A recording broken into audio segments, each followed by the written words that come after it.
AI is rewriting the business playbook, with productivity boosts and faster decision-making coming to every industry. If you're not thinking about AI, you can bet your competition is. This is not where you want to drop the ball. But AI requires a lot of compute power. And with most cloud platforms, the cost for your AI workloads can spiral. That is, unless you're running on OCI, Oracle Cloud Infrastructure. This was the cloud built for AI, a blazing fast enterprise-grade platform for your infrastructure, database, apps, and all your AI workloads. OCI costs 50% less than other major hyperscalers for compute, 70% less for storage, and 80% less for networking. Thousands of businesses have already scored with OCI, including Vodafone, Thomson Reuters, and Suno AI. Now the ball's in your court. Right now, Oracle can cut your current cloud bill in half if you move to OCI. Minimum financial commitment and other terms apply. Offer ends March 31st. See if your company qualifies for this special offer at oracle.com/strategic. That's oracle.com/strategic.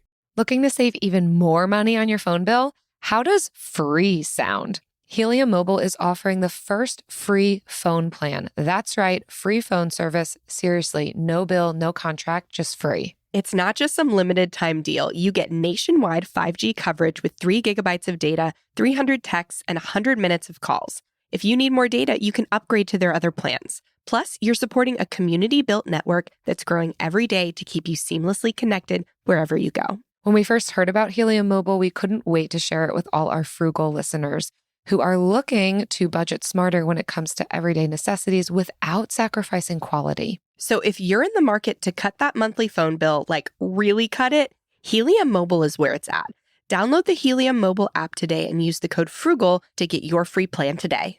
This podcast is sponsored by Talkspace. You know when you're really stressed or not feeling so great about your life or about yourself? Talking to someone who understands can really help. But who is that person? How do you find them? Where do you even start? Talkspace. Talkspace makes it easy to get the support you need. With Talkspace, you can go online, answer a few questions about your preferences, and be matched with a therapist. And because you'll meet your therapist online, you don't have to take time off work or arrange childcare. You'll meet on your schedule, wherever you feel most at ease. If you're depressed, stressed, struggling with a relationship, or if you want some counseling for you and your partner, or just need a little extra one-on-one support, Talkspace is here for you. Plus, Talkspace works with most major insurers, and most insured members have a $0 copay. No insurance? No problem. Now get $80 off of your first month with promo code SPACE80 when you go to Talkspace.com. Match with a licensed therapist today at Talkspace.com. Save $80 with code SPACE80 at Talkspace.com. In Mississippi, Yazoo Clay keeps secrets. 7,000 bodies out there or more. A forgotten asylum cemetery. It was my family's mystery. Shame, guilt, propriety. Something keeps it all buried deep. Until it's not. I'm Larison Campbell, and this is Under Yazoo Clay. Listen on the iHeartRadio app, Apple Podcasts, or wherever you get your podcasts. Episode 497, Investing for Financial Freedom, A Woman's Guide with Nicole Stanley. Welcome to the Frugal Friends podcast, where you'll learn to save money, embrace simplicity, and live a richer life. Here are your hosts, Jen and Jill. Welcome to the Frugal Friends podcast. My name is Jen. My name is Jill. And today we are talking about investing. This is something you guys said you wanted more knowledge on, specifically investing for retirement, but then also outside of retirement accounts. So we are going to cover both today. With a woman. Talking about a woman's perspective. And obviously, because we're women and having a woman on, we'll be talking about how important it is for women specifically to have this knowledge.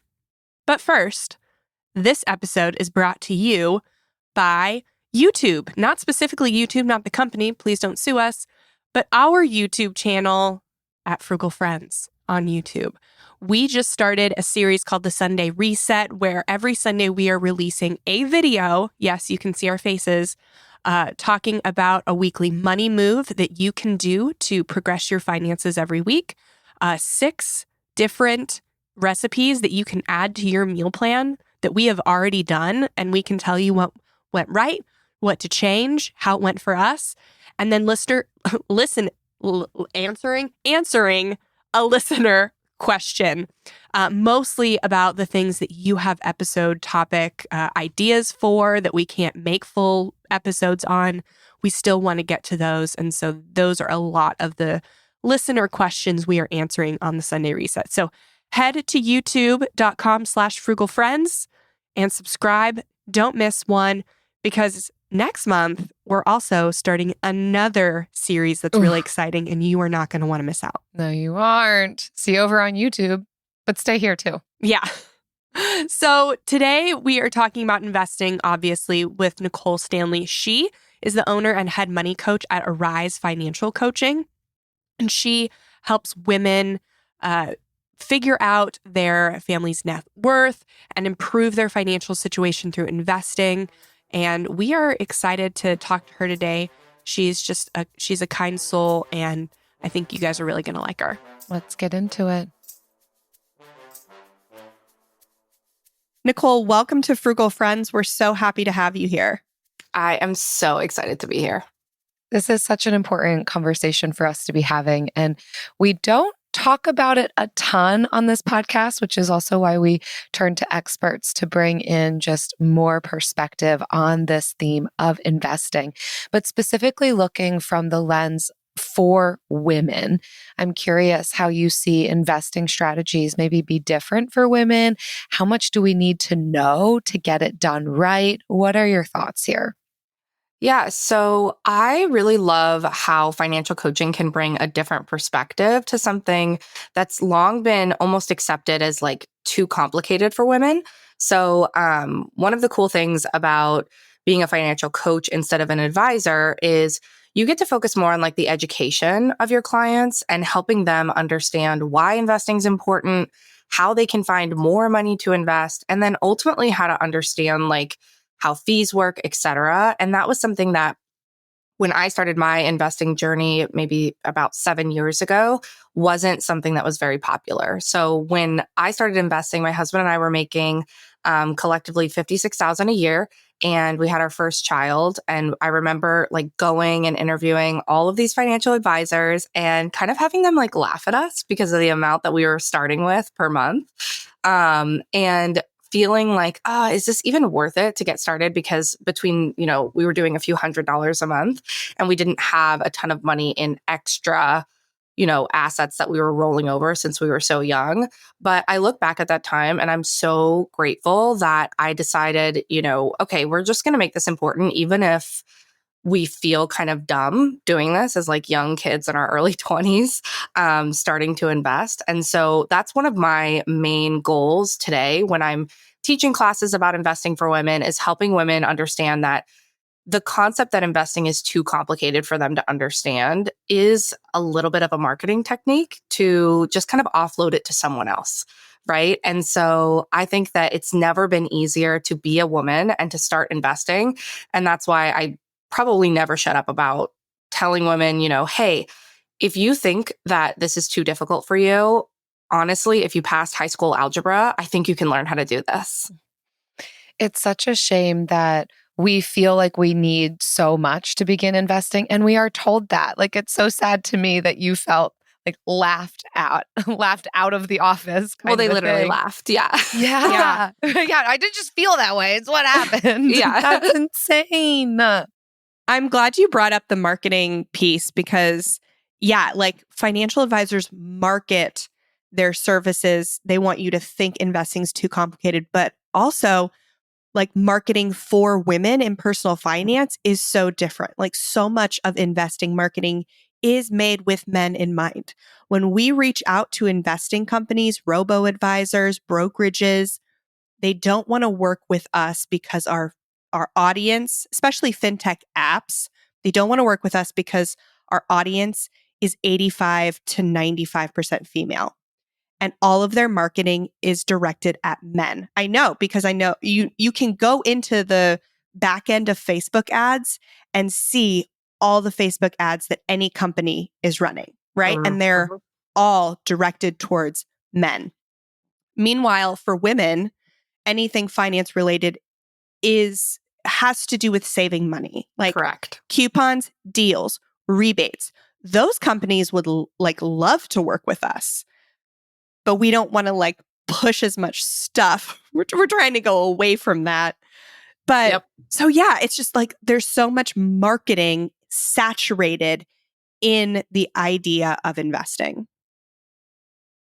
So when we overcome this marketing bias, this cognitive bias, what do you think the order of operations should be for women to be investing, for both working women and women who may be stay-at-home spouses or parents?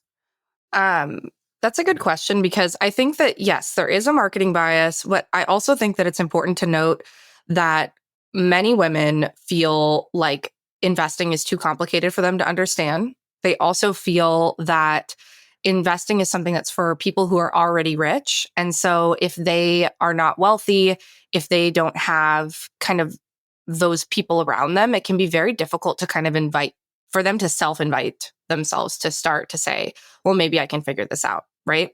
So one of the best things that I think is, helpful for women is for them to know that statistically, women are better investors than men. They've done studies and they've seen that we outperform men by, I think it's like 2 or 3% that we outperform them in the long run. And so they're actually, very, very well positioned to learn about investing. The next thing is for them to kind of realize that you don't have to start investing with, $250,000 in the bank. You can start investing with $10, which is a really radical concept, right? Like, because we were kind of always taught that you didn't, start doing something until you had more of it to do. And I also think that many women are already investing without them realizing it, right? So if you have had past jobs where there's been a 401k or a 403b, you are already investing. And so, I don't think that any woman gets to say anymore, well, somebody else can handle that for me, or I don't have to think about that. It's like, if we don't learn how to do it, then the only person that suffers is us, right? Because we don't get the maximum, hard work from our money, that when it's starting to compound. And so I think that for many, many women, it's for them to know they're already in the game, whether or not they realize it, whether or not they want to be. We all are kind of we're all starting to invest whether we want to or not. And so if we could just say, well, you know what, where are the resources that I can start to learn about this on my own so that I can know what I'm invested in and what its purpose is. I think that that's ultimately going to be a huge, huge benefit to every single woman who's listening, right? Regardless of if it's something that you thought of yourself before. And it's even more important for women who aren't working, I believe, to be investing, because there are so many benefits to making sure that you're putting away some of your money for your future. That gives you just ultimately more choices, right? That was when I started investing, was when I was a stay-at-home mom, like really starting to invest. And so I think that many women can feel like, well, I don't have the extra money, but there are so many benefits to getting started anyway. Nicole, what are some of those terms that you think when someone is kind of getting started, even if they don't have a lot of money to begin with, or they feel like, I don't actually know much about this, like what are some of the base level terms that you think we should be aware of? I think that the first term that I think got me the most excited with investing was first finding out how compound interest worked. So I kind of look back at my early 20s because I got married young and my husband and I were not making a lot of money. We could kind of barely afford our wedding. And I had a lot of financial stress and anxiety around that. And so I remember when I was engaged and I saw my first compound interest chart, and it was, of the two brothers, where one starts investing at 19 and he invests for 7 years, and then his brother and then he stops investing. And then his older brother starts investing 7 years later and then ends up investing for the rest of his life. And between the two brothers, you end up seeing that the younger brother, who only invested for 7 years, ends up with almost $1 million more than his older brother, who invested like 5 times his amount. And that was the first time that I really had like the fire under me, realizing that time was actually my best asset when it came to investing. It wasn't necessarily how much money I made or what my strategy was, but rather that I just learned the basics to get started. And I kind of look back at that time as my $1 million mistake, because even after seeing that compound interest chart, it still took me another 6 years to start feeling comfortable to invest on my own. And so I think for me, I didn't know the resources of where to get started. And so some really, really great resources that started me on my journey of learning about the financial independence movement, which, Jill, I don't know, are you guys into the financial independence movement at all? We dabble for sure. We are not all the way fire, but absolutely we will talk about, ways to kind of achieve some levels of financial freedom in ways that make sense for each individual. Yeah. So for me, I grew up in a Puerto Rican American household, and my dad was a very successful software engineer in the early 2000s. And I watched him just really fret about his own retirement most of my childhood, my adolescence, my young adult life. And so I had this innate fear in me about retirement and about this concept of being financially secure that I brought with me everywhere when it came to money. I thought about it when I was accepting my first job, when I stayed at home. And so when I learned about the financial independence movement, that was the first time that I realized, like, wow, if I can learn how to invest and how to just do so early, then I could kind of not have those same worries that my dad had, right? Like if I could learn how to prioritize it as early as possible. And so when I kind of disassociated the concept of retirement being attached to investing and use the phrase instead financial independence, which really is the same thing. Retirement and financial independence are the same thing. It's just a much sexier word, right? And so financial independence is just when you're able to no longer have to trade your time for money, but rather your money makes you enough money that you can stop working. And so as a mid 20-year-old, I became very interested in this concept. And that's what really spurred me to get started investing and to start prioritizing it. And so I think those two concepts, if somebody, decides for the first time today to take a look at a compound interest calculator with their age, as well as to see for themselves, okay, how much money do I need to be considered financially independent? Right? That can be a really powerful concept for people to be motivated by. I see it. Like for me, it was because once I got that number, right, I knew that we needed X amount when we were going to be able to retire. Then it just became a game of, okay, how can I figure out how to find this extra money? So for me, I started, nannying on the side. I did some side hustles. And I was motivated because I knew that, okay, if I could put this extra money here, then I can hit that. So at age 27, my husband and I, we had made $56,000 on average since we had gotten married. And we collectively had our first $100,000 saved in investment accounts.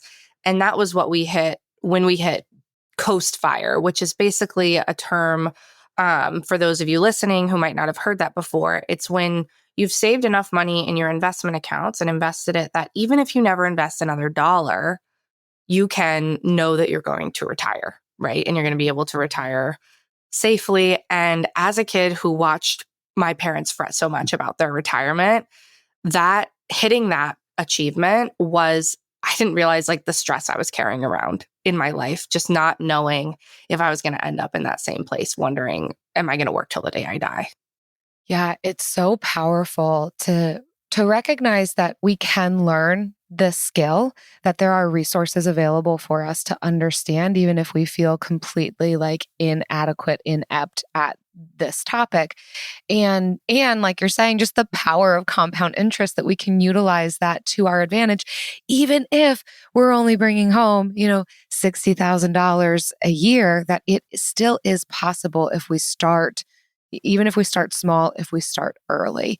And so I think it's really helpful to hear stories like yours of, people laughed at me, but I still kept going and compound interest is on my side. There are a few important things we believe everyone should be doing with their money, one of them being securing term life insurance for yourself. It's one of the best ways to prepare for the unexpected, and we're thrilled to introduce you to a company that gives you coverage and peace of mind in just minutes. Fabric by Gerber Life is term life insurance you can get done right from your couch, all online and on your schedule. You could be covered in under 10 minutes with no health exam required. If you've got kids, and especially if you're young and healthy, the time to lock in low rates is now. Even if you have life insurance through your employer, it may not offer enough protection for your family, and it may not follow you if you leave your job. We like Fabric for their flexible, high-quality policies that fit your family and your budget, like $1 million in coverage for less than $1 a day. Join the thousands of parents who trust Fabric to help protect their family. Apply today in just minutes at meetfabric.com/frugal. That's meetfabric.com/frugal. MEET fabric.com/frugal. Policies issued by Western Southern Life Assurance Company, not available in certain states. Prices subject to underwriting and health questions.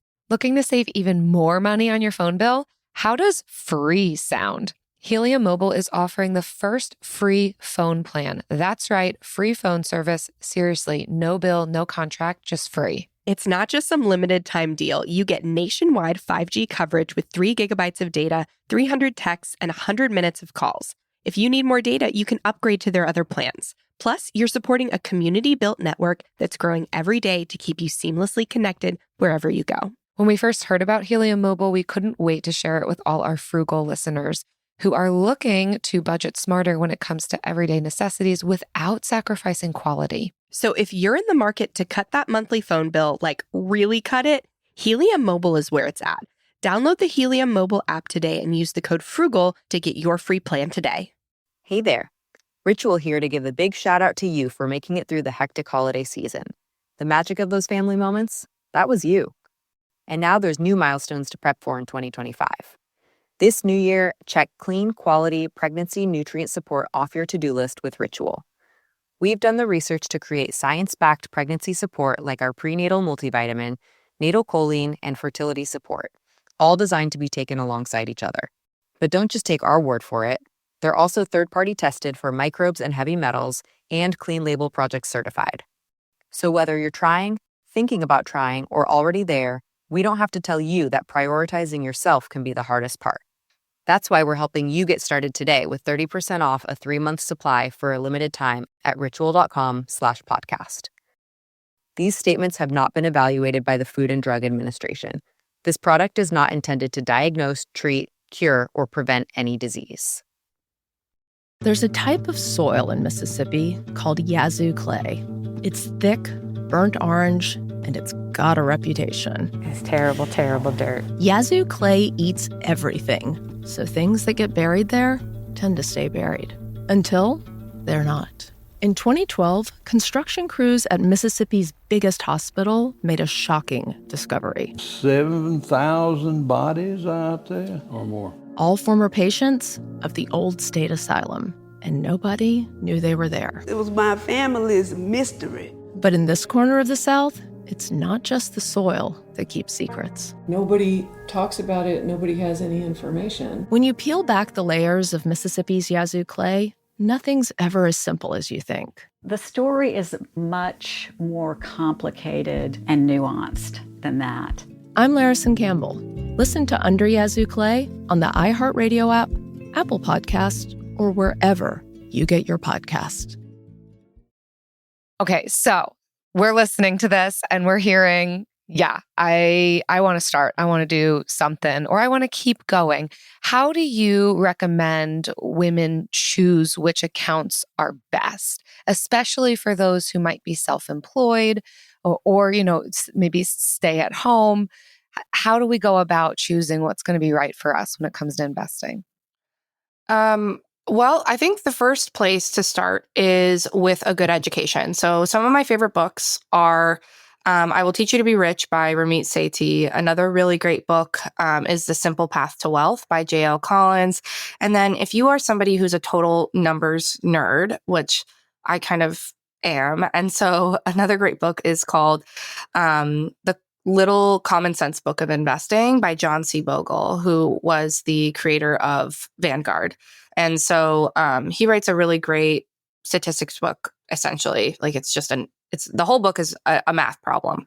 And he writes about how the average person can learn how to invest simply and get their fair share of market returns. So I think a lot of women kind of think that if they're going to start investing, they need to learn how to be like a stock trader. And that is not the case. That's not statistically the best case for many women. So I would start with those resources because that gives you a knowledge of like, okay, what am I going to buy in these accounts? Because many people say, should I invest in my 401k? Should I invest in my Roth IRA? But it's like, really what matters is what are you going to buy within those? And then the second part of that is you choose which account based on the tax benefits typically and the tax consequences of being in that account. So in America, there's like, if you're a US based listener, there's a couple main types of accounts. There is retirement accounts where you pay your taxes upfront. That would be something like a Roth IRA where you use after tax money. There are retirement accounts and different accounts that you get to save on taxes today. So you pay before taxes and then it grows tax free. But then when you have to take it out later, you're going to pay taxes on it. Whereas the first one, you pay taxes today, it grows tax free, and then you can take it out without tax. And then the third option is that there is, the regular old investment account or a brokerage account where you use after tax money, it grows with tax consequences, and then you also pay taxes, a different tax rate, depending on when you take it out. So I think for many people, most of us aren't utilizing the tax benefit accounts that we have because there's certain maximums and not minimums, but there's maximums every single year. And so I think that if you're just getting started investing, one of the best things you can do is pick which tax benefited account you're going to use and then understand what you're going to be investing in so that you can make good decisions in the long run. Because I think one of the worst things that can happen to someone, I guess this isn't the worst thing. The worst thing would be like losing a kid or something. But one of the worst investing mistakes that can happen is when, maybe you start investing because somebody told you to, right? Or you meet up with an advisor and they say, well, I'm going to invest it in here for you. But you don't really understand why you're in that fund, what the fees are, how it works. And so all it takes is a couple years later, the political climate changes, the economic climate changes. And then all of a sudden you say, oh, I want to switch what I'm doing. And I think that that's really where people end up making bigger errors. I think about, I don't want to talk about anyone specifically, but I know someone in my life who, they just didn't have investing education. And when they retired, it was, 2007 and 2008 hit. And because they didn't have a financial education, they ended up pulling out all of their money during that time. And that really changed the rest of their retirement and still affects them today. And so I kind of always go back to this idea of, you can hire the best advisors in the world, but if you don't have a financial education, that's going to be your biggest liability, I think. That's so true. I've always wondered when we are talking about retirement accounts, we live in Florida where we only have a federal tax. We don't have a state tax. We're not highly taxed. So for us, it makes a lot more sense to invest money that is, already been taxed, right? But for people who are in states and cities where there is not just a federal tax, but also a state tax, and then potentially also a city tax, do you find that it can go either way on whether you're recommending or the numbers could go either way on whether like a pre-tax or a post-tax retirement account could work? Or because I feel like there's just so much across the board that's like, get a Roth IRA. But is it always the best choice, especially in those highly taxed areas? Yeah, I think that's a really good question. One, who doesn't love a Roth IRA? And I don't know what part of Florida you're in, but I grew up in Florida too. So my dad always talks about the tax benefits of Florida. Yeah. Love it. You got to love it. Beautiful. So, and it's funny because I live in Massachusetts now, which is affectionately known as Taxachusetts. And so I can see the differences. My good friend who's a CPA, so a certified public accountant, she is huge into the fact that, this is a divisive issue. Like if you talk to one CPA, they'll have one opinion, another one will have a different one. So it's kind of you can make an argument for both, but she always is on the side of like, I always take the tax benefit today. You should never, ever not take a tax benefit today, because you can always, you can always roll over your account. That's a 401k. So that would be a account that you use pre-tax money into. You can always roll that into a Roth IRA later and pay tax, but you can do it at a time when you make less money. So most people in their 30s, they're making the height of what they're making. So there is a argument to say, well, you'll be making less later, so better to pay taxes later. But all of that is really, I think, where a lot of women get overwhelmed, right? My initial advice for someone is, if you are out of high interest debt, if you have at least 1 month of cash savings, you should be investing a portion of your money every single month automatically. And it's typically going to be best to use one of the tax benefited accounts. You're not going to shoot yourself in the foot either way. But as long as you're using the tax benefits that we have here in the US to your favor, and you know what you're investing in and why, right? That's going to be what puts you ahead of the pack, right? It's why the average American, I think this year, has like about $450,000 in their retirement, which is not enough to be able to retire. And so if you can just pick which tax advantage account you're going to use, there are always some really general rules. Like, you always want to take your company, if they offer you a match, you want to invest up to that match. And then after that, depending on what other benefits they have, you would then switch potentially to a Roth IRA. Some people make too much money for that and they just have to stick with the 401k. If you're self-employed, you can choose between similar account options that are for self-employed people, a SEP IRA or an individual. But at the end of the day, right, what's going to make you the most money as an investor is going to be, did you get yourself out of high interest debt? Do you have at least a month's savings, if not more?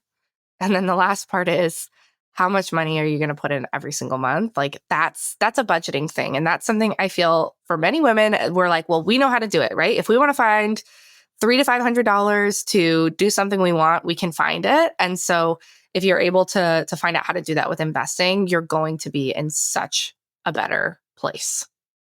Yeah, absolutely. Time in the market is better than which tax advantage account you choose. It's all semantics. As long as you choose one of them. As long as you choose one of them, the rest is semantics. And yeah, I've never had a self-employed retirement account. We've always had access to either a 401k or a Roth IRA. So we've kept it as simple as possible, kind of just like for that reason. So many other things can be complicated, but this doesn't need to be. Okay, so once we feel like retirement is covered, we know how much we want to save every month, we've kind of hit that goal, and we want to still be, we've got some extra money now, and we want to be using it efficiently, not just sitting around making 0.01% in the checking account. Where should we look next to invest outside of retirement accounts? I think that if you are somebody who is looking to build wealth, and you're wanting to have the money to do that, I first usually like to ask, like, what are the goals associated with that? Because that really tells you where to be looking at for your investments. For some people, their goal is they want to have more time with their kids, or they want to spend less time working. Maybe they're like really a slave to their corporate job. And so the next part of that might be starting a business, right? Because a business allows them to control their own hours. It allows them to, take better control of their time. That's obviously a very risky way, because 40% of businesses, I think, make it, or 40% don't make it. I don't remember which stat that is. But that's one way to build wealth. Another way is, many people look down the real estate pathway. And then the last one, which is my favorite one, is just, you can use retirement accounts, not just for your own retirement. There's a lot of different ways that you're legally allowed to use that money. And so many people just say, well, if I'm covered to be able to retire at 65, well, what would happen if I could retire at 40 or 45 or 50, right? And so knowing what your goal is really can help you decide which is the best way to use that money, to use that extra money that you want to make work for you the best, right? But I think that I always say that there's like a million ways to make money, but not every single way is perfect. There's no like, you will be successful if you do X and you will not be successful if you do Y, because, you know, I could start a farming business and fail. You could start one and totally rock it. The difference is our goals, our motivation. And so I think that knowing why you want to build wealth for what purpose can really help you with the plan of how to get there. I love that. Yeah, we've had a lot of people ask us how to invest more sustainably.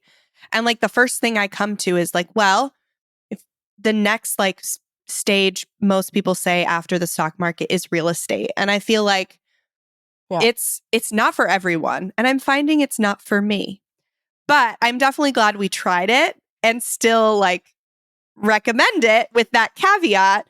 But it is a way, like I have found, as infuriated as I get with private equity backed like real estate and how hard it is for people to get in there now without some kind of backing. Like you can invest really well into your local community by being a really ethical landlord.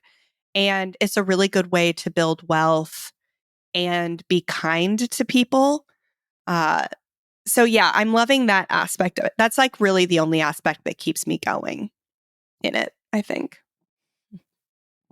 Do you know what keeps me going, though?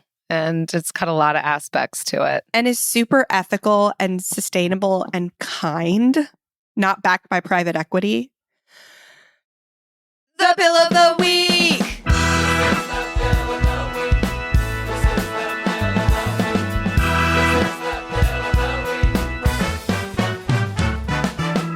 That's right.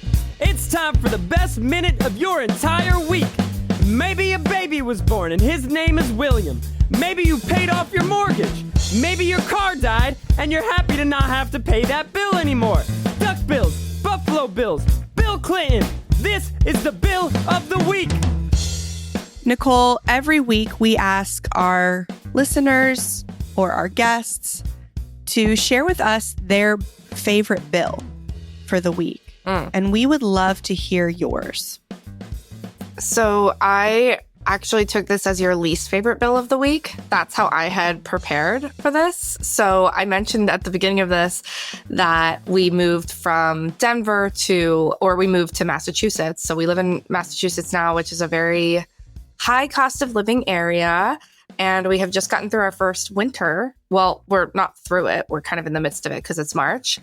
And if you can believe it, would you like to hear my energy bill this past month, in the month of February? Who wants to hear it? Give it to us. Give it to us. How old is your home? Let's preface it. So I'm going to tell you this, okay? First thing is I rent this home because I am a landlord on my past home in Colorado. So I own that home.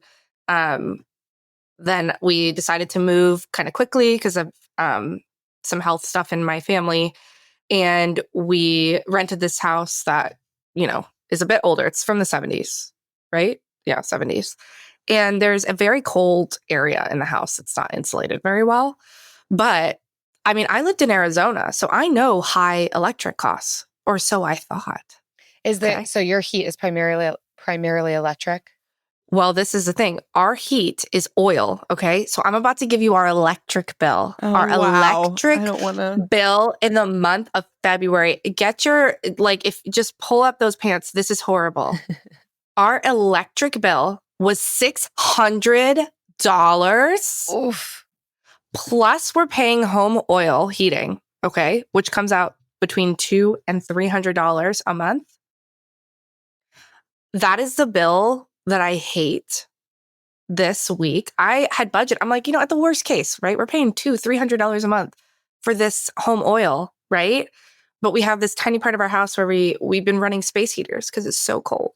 Oh my goodness. $600, everybody. I Okay? hate that for So if you you. wanted to hate a bill today, I'll give you mine. My electric bill for the month of February. Oh, we all hate that bill. Dang it. It sounds like it would be worth investing in some insulation. Well, you could probably spend $600 just sealing it all up. Just throw a pile of stuffed animals there. All the kids' stuffed animals just go in that corner and nobody lives there. There's your insulation. That's renter friendly. If I owned this house, it would be a different story. But thank God I'm in this house for a year. We're finding where we're going to buy next. And so I'm just like, it's all going to be okay. But I was surprised by that bill. He was not welcome, that bill. Yes, a surprise In my bill. head now, not the good kind. I've created a scenario in your house where there are, I don't know how young your kids are, or if they have stuffed animals, but like lots of stuffed animals just in this area of the house, like all over the walls, on shelves, and they are the insulation. And it's a little creepy in my mind. But if you're a renter with kids, try it out and send me a picture and see if it is in reality as creepy as I am envisioning it in my head. I think it would be. Yeah. If you all listening have a bill that you want to share, if it's about your least favorite bill and you just want to vent to us, if you are a person named Bill and you just want to vent about literally anything going on in your life, we can't wait to hear it. Visit frugalfriendspodcast.com/bill. Leave it for us. Looking to save even more money on your phone bill? How does free sound? Helium Mobile is offering the first free phone plan. That's right, free phone service. Seriously, no bill, no contract, just free. It's not just some limited time deal. You get nationwide 5G coverage with 3 gigabytes of data, 300 texts, and 100 minutes of calls. If you need more data, you can upgrade to their other plans. Plus, you're supporting a community-built network that's growing every day to keep you seamlessly connected wherever you go. When we first heard about Helium Mobile, we couldn't wait to share it with all our Frugal listeners who are looking to budget smarter when it comes to everyday necessities without sacrificing quality. So if you're in the market to cut that monthly phone bill, like really cut it, Helium Mobile is where it's at. Download the Helium Mobile app today and use the code FRUGAL to get your free plan today. There's a type of soil in Mississippi called yazoo clay. It's thick, burnt orange, and it's got a reputation. It's terrible, terrible dirt. Yazoo clay eats everything. So things that get buried there tend to stay buried until they're not. In 2012, construction crews at Mississippi's biggest hospital made a shocking discovery. 7,000 bodies out there or more. All former patients of the old state asylum, and nobody knew they were there. It was my family's mystery. But in this corner of the South, it's not just the soil that keeps secrets. Nobody talks about it. Nobody has any information. When you peel back the layers of Mississippi's yazoo clay, nothing's ever as simple as you think. The story is much more complicated and nuanced than that. I'm Larison Campbell. Listen to Under Yazoo Clay on the iHeartRadio app, Apple Podcast, or wherever you get your podcast. September 1979. Virginia's top prison band, Edge of Daybreak, is about to record their debut album, Behind Bars. In just 5 hours. Okay, we're rolling. 1, 2, 3, 4. I'm Jamie Petrus, music and culture writer. For the past 5 years, I've been talking to the band's 3 surviving members. They're out of prison now and in their 70s. Their past behind them. But they also have some unfinished business.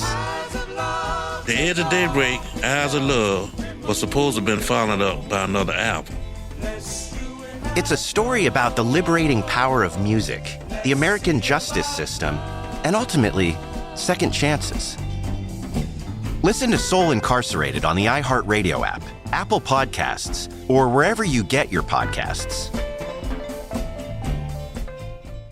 Sonoro and iHeart's My Cultura podcast network present The Setup, a new romantic comedy podcast starring Harvey Guillen and Christian Navarro. The setup follows a lonely museum curator searching for love. But when the perfect man walks into his life... Well, I guess I'm saying I like you. You like me? He actually is too good to be true. This is a con. I'm conning you. To get the Delano painting. We could do this together. To pull off this heist, they'll have to get close and jump into the deep end together. That's a huge leap, Fernando, don't you think? After you, Chulito. But love is the biggest risk they'll ever take. Fernando is never going to love you as much as he loves this job. Chulito, that painting is ours. Listen to The Setup as part of the My Cultura Podcast Network, available on the iHeartRadio app, Apple Podcasts, or wherever you get your podcasts. And now it's time for the lightning round. Pew, pew. All right. For today's lightning round. Oh. Let's talk about what was your first ever big girl investment? Okay. I'm here. Would you like to know? Nicole. My first ever big girl Yes. investment? Guest of honor. Okay. So I share this because this was probably one of the best days of my life. Okay. But so the year is 2020. Okay. Ooh, set the stage. The year is 2020. And I had been investing just like a regular old girly does, a few $100 a month. And I had a large emergency fund, a little too large. And so when the stock market crashed, when COVID hit, right? This sounds so horrible, but I was so excited, okay? Because I knew stocks were on sale and I knew that statistically the market always comes back. It's going to be fine, right? But I had never done like a self-managed trade before, like on the website, because at that time I still had an advisor who was doing it. But I was like, I am going to buy more right now. Okay. That's what I'm going to do. I'm so excited to do it. But my dad and I have very different investing theologies or like methodologies. He is a stock trader. I am not. But I had to call my dad. Okay. Mm-hmm. Because my dad knows how to work the website and I didn't. Okay. So, which website was it? Fidelity. Like, and that one was the better one. Dang. Yeah. Yeah. And so I call my dad. Okay. And I'm like, Dad, I'm going to invest an extra couple $1,000s because the stock market's down and I don't know what buttons to press. Okay. And my dad is like, okay, this is what we're going to do. We're going to wake up when the market wakes up, right? Because again, my dad's like a classic stock trader. And we wake up in the morning and I call my dad and my husband's on with me, and we purchased our first, it was, again, a really easy kind of situation because we weren't planning to sell it. We still hold those stocks today. But just to purchase it on my own and to make a big transaction. And I remember I couldn't even sleep the night before. I was so excited. I just couldn't believe that I was going to do this. Right. And so I just remember that day being so fun. And, me talking to my dad and being like, because it's confusing, right? These websites are made for people who do this professionally. And I was making, again, a very simple transaction. But I remember just how delighted I felt.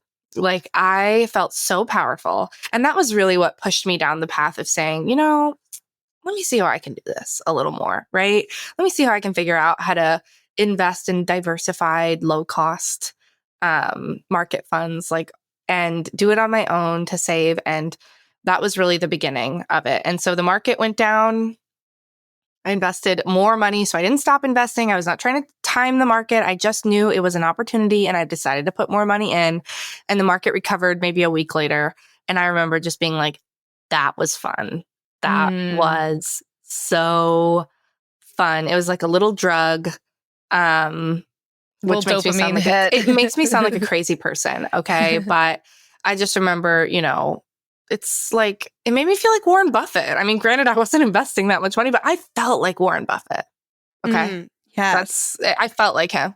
When you can understand the stock market because of the research and the knowledge and the skills that you've built, you feel like I really understand this and I can do it. And that's the kind of power and confidence that we can all have when we can understand what is very understandable we've not been given all the tools to enter into that world. But that's so exciting. For me, not nearly as cool as yours, although I felt so accomplished, was opening my Roth IRA. I think That's it a great felt like one. one of those big life check boxes, like even larger than completing the to-do list. But okay, I know that this is something that I need to be doing. And I'm finally at a place where I feel like I can be investing monthly in this. Still not a ton. But that felt so good to know this is something that I should do. And I finally did it.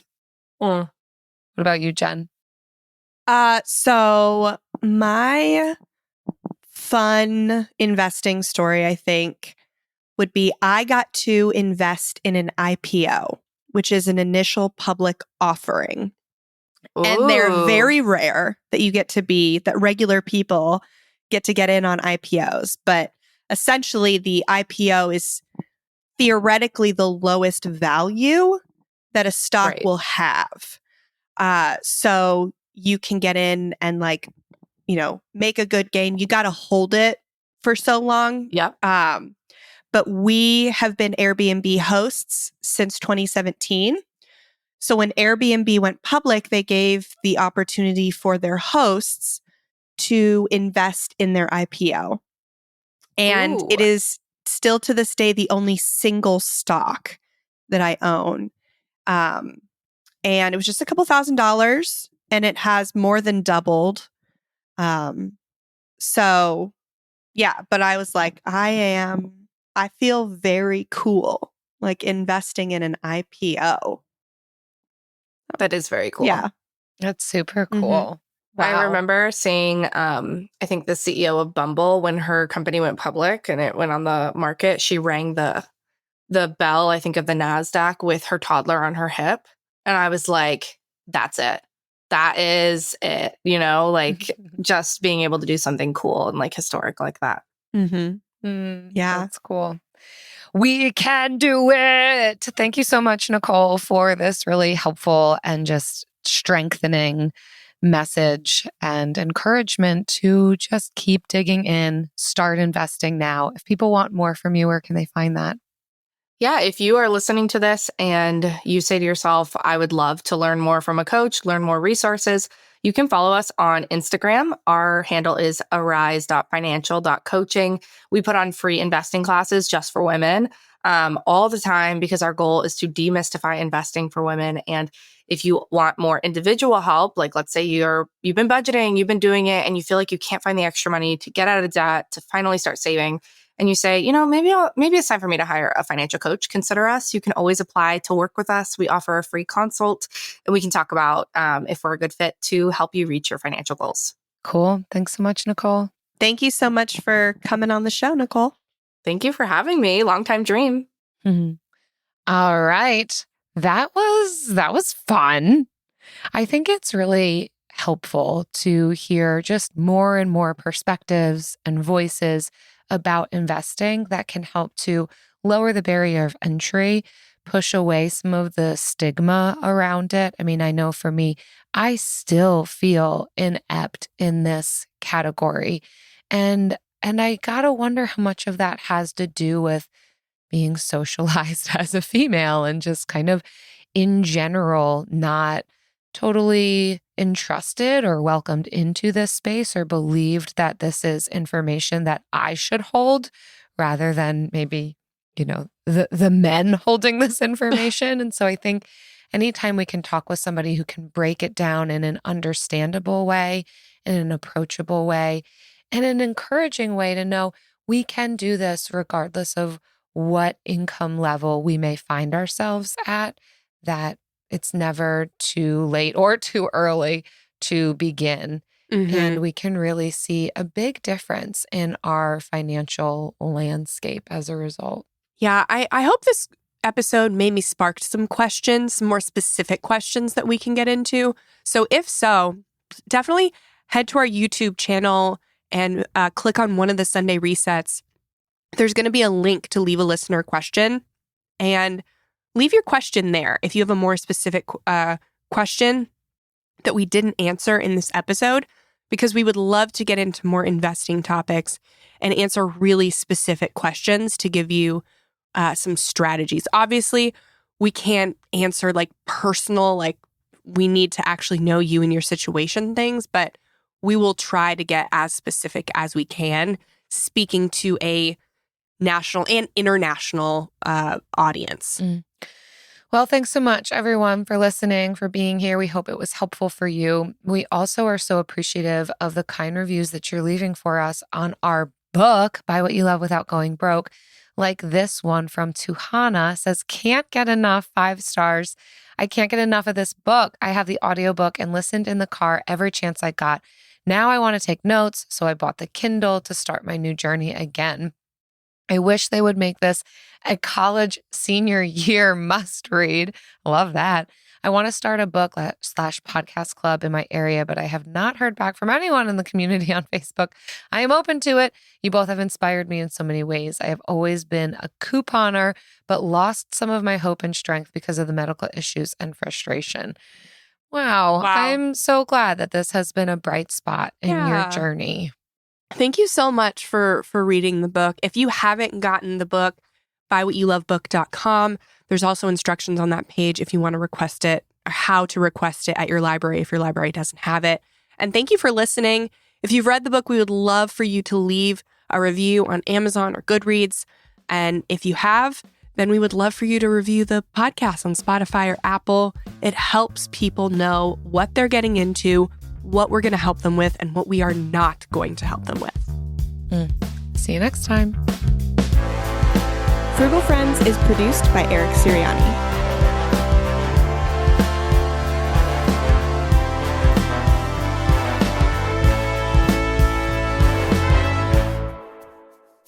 We have some exciting new things coming in April. Yeah, we do. I'm so excited. 2 of them, I'll talk about one, the first one that's coming up, the first Monday of April.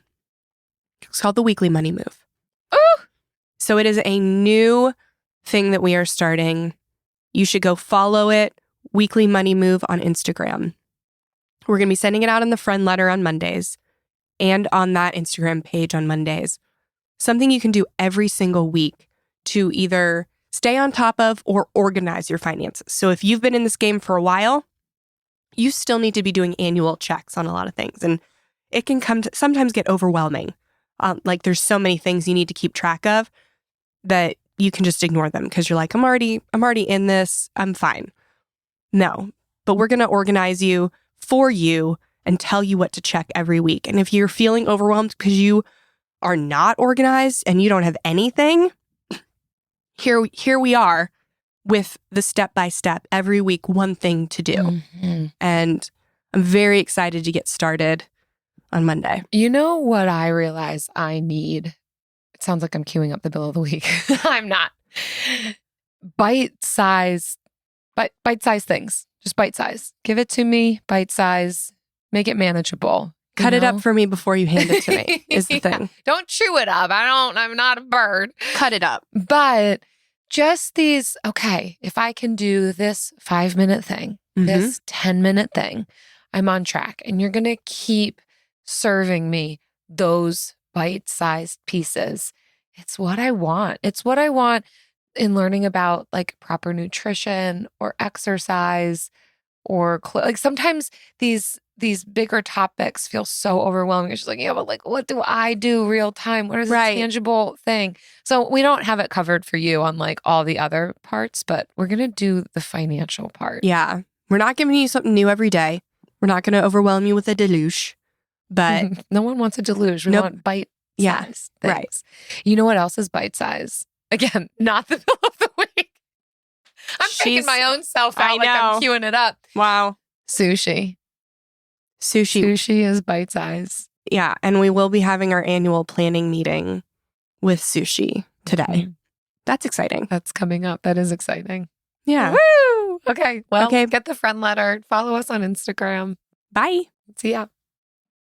Looking to save even more money on your phone bill? How does free sound? Helium Mobile is offering the first free phone plan. That's right, free phone service. Seriously, no bill, no contract, just free. It's not just some limited time deal. You get nationwide 5G coverage with 3 gigabytes of data, 300 texts, and 100 minutes of calls. If you need more data, you can upgrade to their other plans. Plus, you're supporting a community-built network that's growing every day to keep you seamlessly connected wherever you go. When we first heard about Helium Mobile, we couldn't wait to share it with all our Frugal listeners who are looking to budget smarter when it comes to everyday necessities without sacrificing quality. So if you're in the market to cut that monthly phone bill, like really cut it, Helium Mobile is where it's at. Download the Helium Mobile app today and use the code FRUGAL to get your free plan today.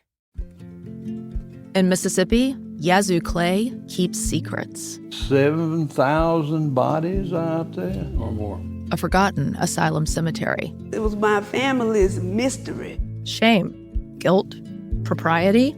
Something keeps it all buried deep. Until it's not.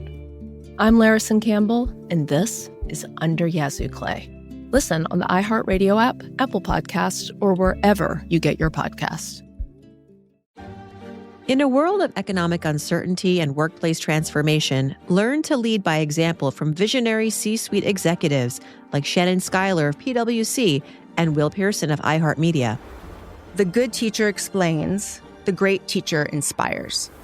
Don't always leave your team to do the work. That's been the most important part of how to lead by example.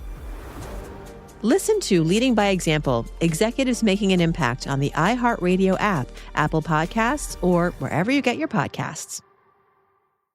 45 years ago, a Virginia soul band called The Edge of Daybreak recorded their debut album, Behind Bars. Record collectors consider it a masterpiece. The band's surviving members are long out of prison, but they say they have some unfinished business. The Edge of Daybreak, Eyes of Love was supposed to have been followed up by another album. Listen to Soul Incarcerated on the iHeartRadio app, Apple Podcasts, or wherever you get your podcasts.